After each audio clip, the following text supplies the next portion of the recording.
And now for analysis of some of the week's highlights with a uniquely California perspective. I'm joined by Carla Marinucci of the San Francisco Chronicle, Doug Sovern of KCBS Radio, and John Baird of KNX Los Angeles. So we've all been here for this unpredictable week. Carla, why don't you start us off? Do we now know who Mitt Romney really is? Well, I think we saw, Belva, the reset of the Mitt Romney campaign tonight. They needed to introduce him as somebody other than a millionaire, Bain, corporate raider, job outsourcer. And we saw it all week long at the convention, different people, friends, his wife, Ann, delivering a great speech, trying to show, sort of fill in the picture of who Mitt Romney was. And I think you saw it at the final night when you had members of his church come forward, his family. That is the goal of the Republicans right now, to introduce him to America. Doug, do you, John, you feel that you now know? Well, I don't know that we know who Mitt Romney is. Do we ever really know who any of these men or women are? What we know is who they want us to think he is. We know who he wants America to see him as, which is a family man, a church man, the man who's going to turn the country around, a seasoned, experienced business leader. I found it a little odd, some of the messaging during the week. I didn't think it was as unified as we often see and as well coordinated as we usually see from the Republicans. And although the speeches from his fellow churchgoers and people who he's helped throughout his life were very moving and effective, I thought, I also found it a little odd that if you have to present a parade of character witnesses essentially defending you and saying, the Mitt Romney I know is a wonderful man, he really is a decent guy, then you're starting at a deficit, and he clearly knows he has an image problem. Well, let me turn to John because he's from Los Angeles. And so the biggest star from Los Angeles that came to tell us who Mitt Romney really is was Clint Eastwood. How did that work out? Well, that was a very interesting presentation on stage. It was a little bit disjointed, but I talked to the delegates afterward, and they said they loved it. They loved Clint Eastwood. They liked that he kind of mocked Obama, Mr. Obama, and I think it went over well. I was actually surprised because I've seen some things on the internet that basically slammed him for the presentation, but they seemed to enjoy it. But on TV, this was kind of make my day, ruin my speech for Mitt Romney because he went over time. He was disjointed, and I think the headlines are going to be more about this bizarre moment at a political convention. Well, The delegates did enjoy it. They loved Clint Eastwood. They did love it. A lot of them couldn't hear what he was saying, but when I talked to them, they enjoyed him. But on TV, I don't think it went over that well. It was rambling. It was all ad-libbed. And I can tell you that backstage, the Romney team was fuming. They had allotted 3 minutes for Clint Eastwood, and he went 12 or 13. It threw Romney's speech past the deadline. It was just... This is supposed to be about jobs and the economy. So you have had a unique experience about jobs, Jeff. Well, as far as the small business angle here at the convention, yeah. You know, for those of us who've been to these conventions for many years, you always see that marketplace where they have all the vendors. They sell the campaign buttons and the memorabilia, and they set up at each convention. They'll be there in Charlotte. They've been at Republican and Democratic conventions in the past. But at this one, the campaign that is ostensibly all about small business, that has been slamming President Obama for being hostile to small business, the Romney campaign actually made its own merchandise here and had a monopoly because they wanted to maximize their revenue. So they barred the very small business merchants who they say in their convention speeches they're here to help and that they'll do a better job protecting as president and vice president. And you know, Belva, I have to say, throughout the week, the Republicans were slamming Obama on, you didn't build that right. Statement that he made. I think what was striking was we didn't hear a lot of detail from any of them on how they would change the picture. Romney said he would deliver 12 million jobs in his first term. But how exactly, we didn't really hear, and neither from Paul Ryan did we hear. Well, it was interesting in talking to some of the delegates afterwards, though. They said they felt that he did lay out some detail of a plan of what he's going to do, the 5 points at the end and that kind of thing. And so they walked away feeling that he did deliver a message. And the other message that the campaign was trying to get over to us is that, yes, they are really high on women. They have women in positions at every level, and in fact, the candidate's mom ran for office with the full support of the father. So how did they do on the women's issue and the immigration? Those are the two things they seem to have worked on hard in programming. Well, we should let the woman answer first. I think women were some of the strongest speakers, the strongest moments in this convention. When you talk about Condi Rice, I mean, the delegates were wild about her. They're already talking about her as being the next governor of California, etc. But, you know, women all around this hall heard from Susanna Martinez, another great speaker. And, of course, Ann Romney was the highlight for many of them. We're going to take a few seconds to close this off before we hear from one of the celebrities that you just talked about. I think I wanted to say that in the speech tonight, I got a text from my wife afterwards saying, I want a rose every day. Mitt Romney told that story, and that was one personal touch that we heard from him. We didn't hear a lot of that, but it apparently made its mark with women. I thought the women were very strong, but I just think that, again, it shows that sometimes they're trying a little too hard. He knows where his deficits are, and it was obvious when he was trying to correct them. Carla, you spoke about Condoleezza Rice. Well, yesterday I spoke with her also.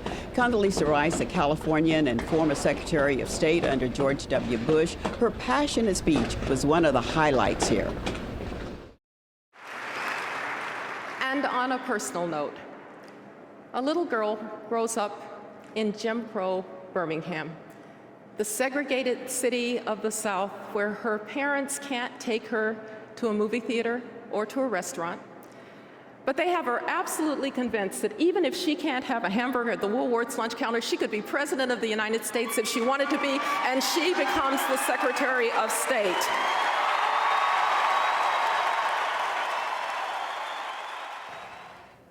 First of all, welcome to the program. Thank you. Yeah. You know, in your speech, you said the question of the hour is, where does America stand? And in a recent op-ed piece, you questioned whether re-engagement with Baghdad was something that the country should be concentrating on. Yes. Do you think that troops should be sent back into Iraq? Oh, I absolutely do not think we need to send troops back to Iraq. We have done our job in Iraq in the military sense, but I really mean engagement diplomatically, engagement through the economy, engagement with the people of Iraq, because Iraq has very troublesome neighbors. And so a successful Iraq has the potential to change the face of the Middle East. And so our engagement should be deep, but it should be political, diplomatic, social, economic.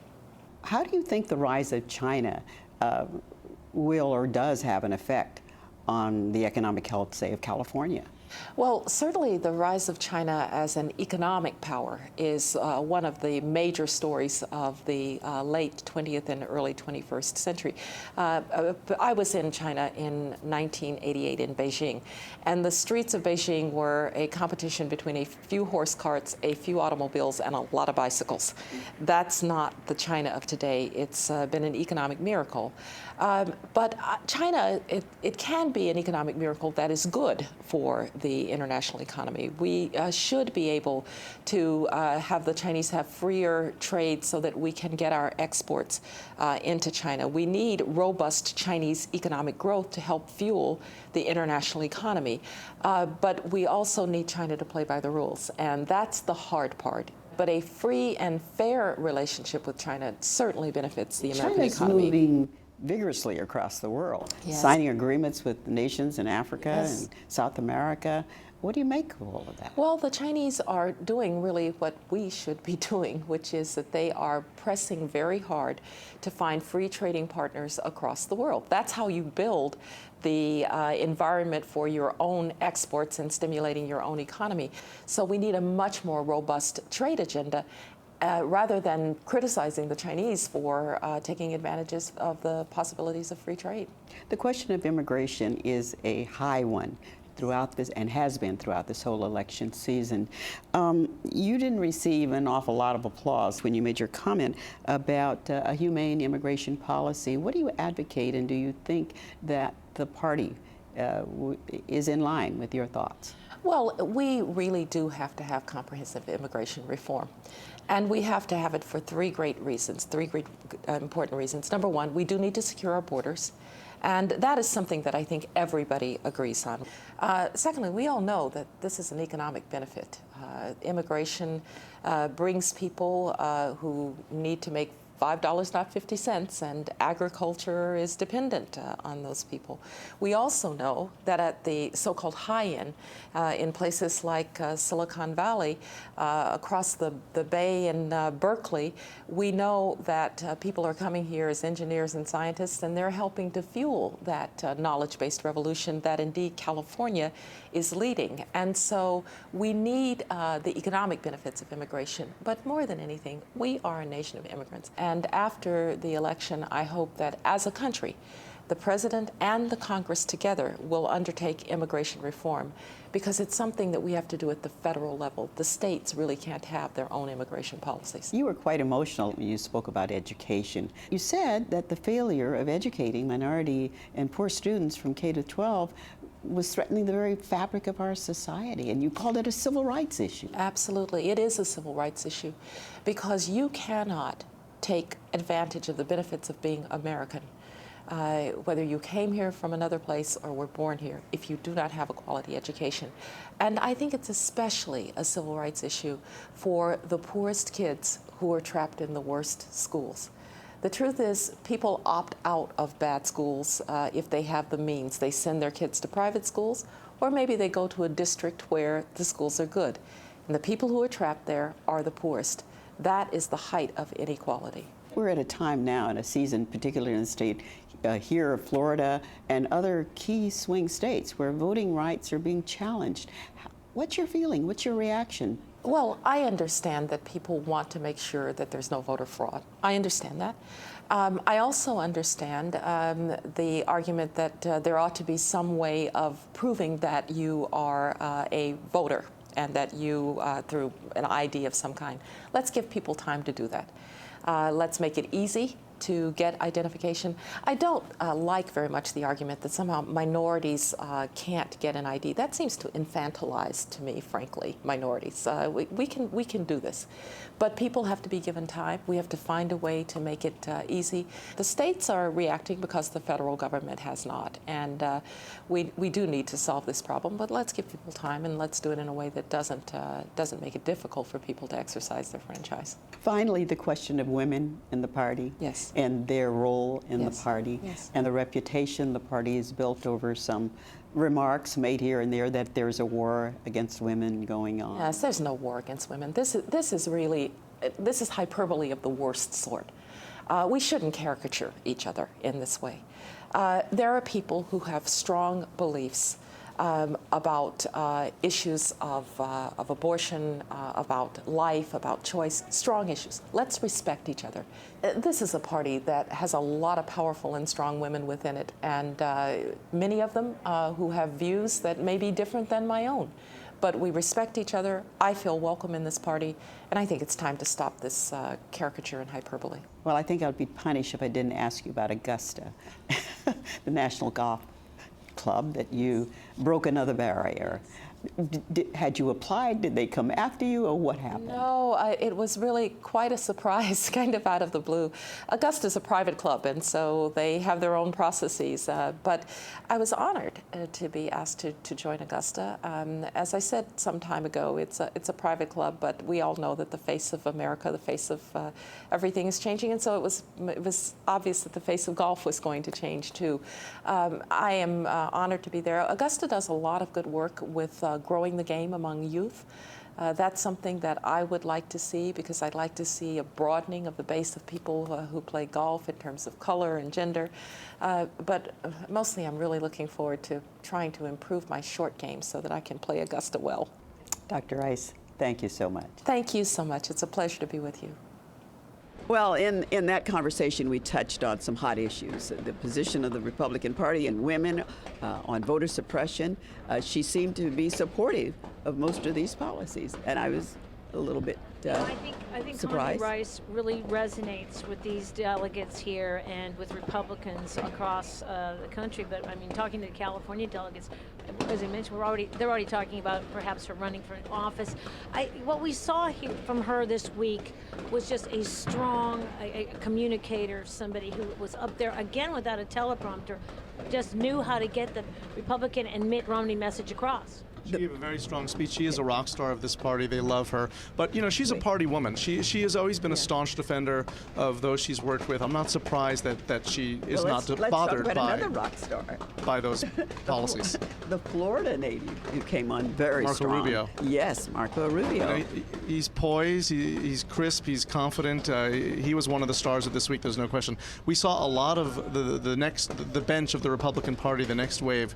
Chris Christie, Marco Rubio, maybe Jeb Bush, I don't know, maybe not Jeb Bush at this point. Rubio, I think, stood out among them. Oh, I thought Rubio's speech was reminiscent sort of Barack Obama's speech in 2004 when he grabbed the attention. It was a very compelling speech, and I think the best speech overall of the convention. And it was very strong leading into Mitt Romney's. I mean, he really captured the crowd there. I mean, one of the things I was thinking was, wow, I mean, how is Mitt Romney going to sound after Marco Rubio's done? A high bar for Mitt Romney. What we to didn't fill. talk about, though, is the protest that was expected here. We know about the storm, and that threw schedules off.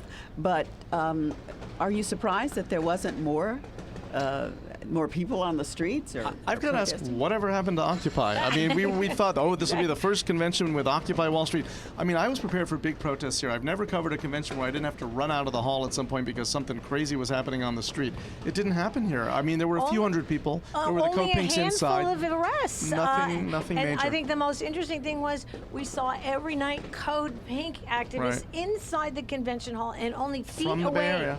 Yes, from the Bay Area, and only feet away from the speakers. Right. They managed to create more interest on the protest side than just about any other group. Well, also because of the area outside, the way it was locked down so tightly, Exactly. people couldn't even get close here. So it surprised me a little bit tonight, and maybe I shouldn't have been, when the protesters kind of disrupted things inside the hall during Mitt Romney's speech. And of course, you couldn't see it on TV, so people didn't know that. But it distracted people inside the hall for a couple of minutes. And the weather kept the protests down a little bit. I mean, it rained the first couple of days. But I wonder if there'll be bigger protests if more people on the left are maybe angrier with Barack Obama right now than they are even with the Republican Party. One of the protest leaders said that over $50 million had been spent on security and on police officers to keep this area as calm as we saw it. And so, therefore, we can understand what happened. It was even difficult for us getting in and out of here. Well, that is all the time we have. I want to thank you, Carla, and thank you, Doug, and thank you, John, for being with us you. this